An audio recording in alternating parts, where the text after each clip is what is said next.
Les différents actes d'état civil à mariage, naissance et décès sont des papiers officiels qui donnent une valeur spécifique à la population.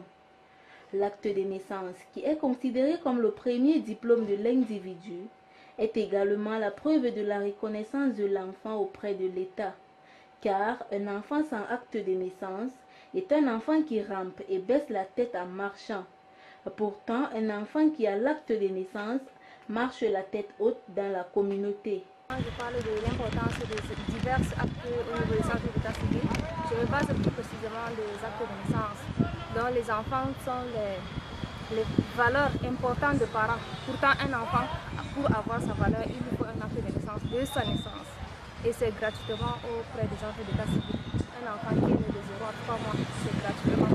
Donc je dis aux parents de venir se rapprocher au centre d'état civil pour valoriser leurs enfants, parce que les enfants d'aujourd'hui seront les meilleurs et les vrais dirigeants de demain. Dans la ville de Ngaoundéré, l'accessibilité de ce document d'état civil n'est pas toujours la chose la mieux partagée. Si l'enfant est l'avenir du Cameroun, les parents traînent encore les pas pour offrir à leur progéniture ce droit inaliénable. Les pesanteurs socio-culturels sont à l'origine de ce fait rétrograde. L'enfant serait né dans un centre de santé. Il faudrait approcher les médecins pour qu'ils puissent établir aux concernés une déclaration de naissance.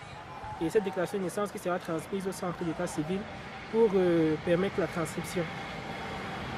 Et dans d'autres cas, qui est celui concernant les enfants ayant déjà plus de 3 mois, il faudrait donc passer au tribunal pour soit avoir une réquisition dans le délai de 3 à 6 mois, soit passer par jugement supplétif si c'est déjà au-delà de 6 mois.